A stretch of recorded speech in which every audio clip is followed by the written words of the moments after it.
हंसी आई जब उन्होंने कहा कि जंगल भेज दो, निम्न से निम्न स्तर का प्रहार किया।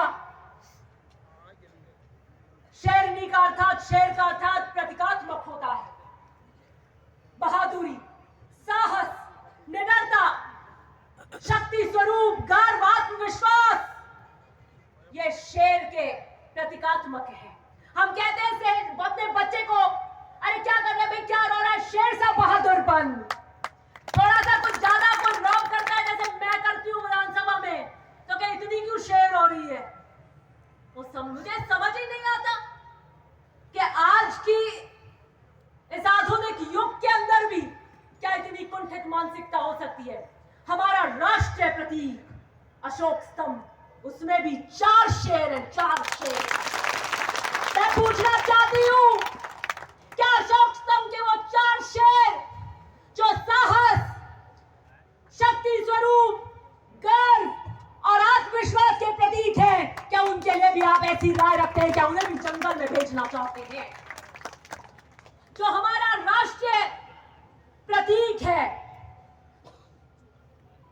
एक शेरनी, अब ये नारे बोल रहे थे तो मैंने भी एक नारा लिखा, एक शेरनी लड़े ओसियानी लड़ाई रे, एक शेरनी लड़े ओसियानी लड़ाई रे, चलो आपा भी दे मेरा साथ रे।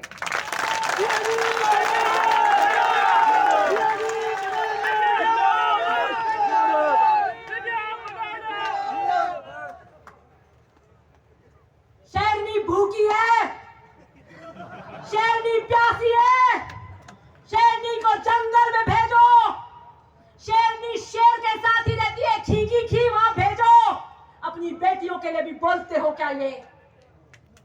ना मैं भूखी हूं, ना मैं प्यासी हूं, मैं पैदाइश से तृप्त हूं, कोई तृष्णा नहीं है मुझे।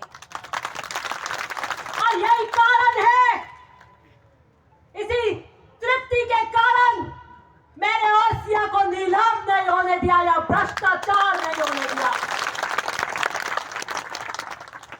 किसी की भूख और प्यास के कारण ओसिया का बिजली घर नीलाम हो रहा था, थानों में बंदर पाट बची थी, तहसील तो राम भरोसे थी, गांधी जी के बिना कुछ नहीं हो रहा था वहां।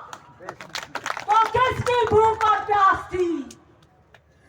मैं तो तृप्त हूं और पैदाइश से तृप्त हूं, ईमानदारी में मेरे पिता से लेकर आई।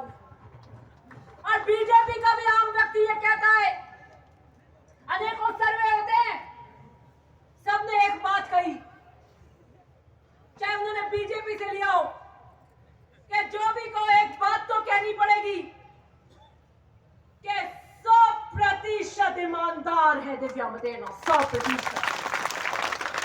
कि हम लोग बीजेपी के सही, लेकिन भ्रष्टाचार नहीं होने दिया, ना खाऊंगी ना खाने दूंगी, ऐसे कालजा फड़फड़ीच करता है अधिकारियों का यहाँ। ऐसे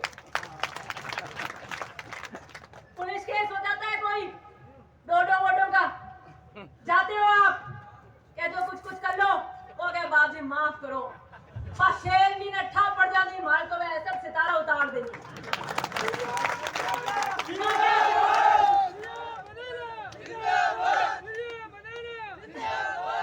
वो कैसा हमारे को करो, जेल हो जाएगी, कर बेल हुई, यूं है यूं है, मार तो जाए कि नहीं बचा, कोई नहीं पड़ हाँ मैं मानू नहीं पीरे कनेड़ा जीपीएस से कहीं ठा पड़े तो का जाए मैं पड़े कदई जाम अठाई नहीं पड़ेगा।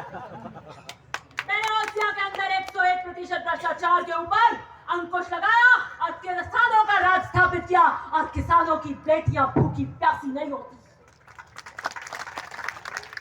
और जो बेटियों को घेरते हैं उन्हें जमाना देख रहा है, जमाना देख रहा है, मर्यादा को तार तार कर कर जो कर रहे, समय लिखेगा उनका भी अपराध, समय के काल चक्र पे वो भी लिखेंगे। युद्ध भूमि के भी नियम होते हैं। महाभारत के उस 18 दिन के युद्ध में, आज ये मान लेना कि ये महाभारत का युद्ध हो रहा है, आपकी बेटी के लिए हो रहा है। अगर आपने अपनी बेटियों को नहीं बचाया तो आने वाली पीढ़ियों की बेटियों को ऐसे ही घेरा जाएगा, ऐसे ही घेरा जाएगा। आने वाली पीढ़ियों की बेटियां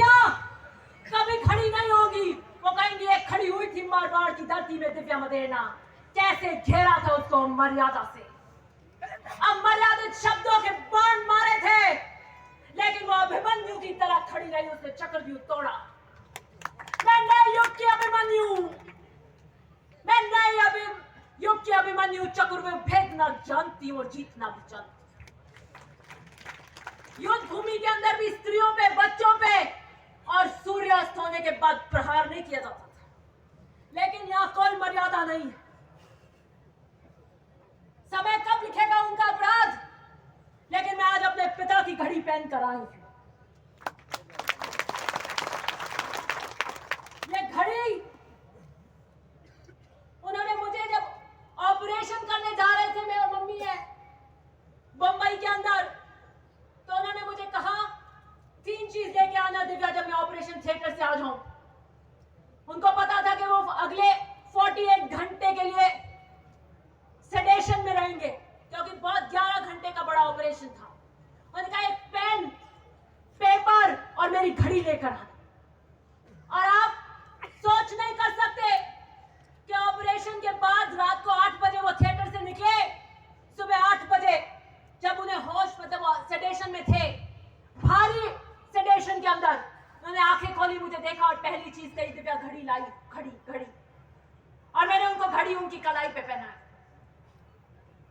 ये आईसीयू के अंदर फिर उन्होंने अपनी नींद में ऐसे पेन पे लिखा और नर्स को लिख रहे थे। नर्स ने कहा घड़ी साइड में बांध देती हूँ। उन्होंने कहा नहीं सिस्टर, ये घड़ी है समय के इस चक्र पे, और सेडेशन में थे, इसकी एक होलिस्टिक अप्रोच होती है, मतलब इसकी एक संपूर्ण रूप होता है इसका।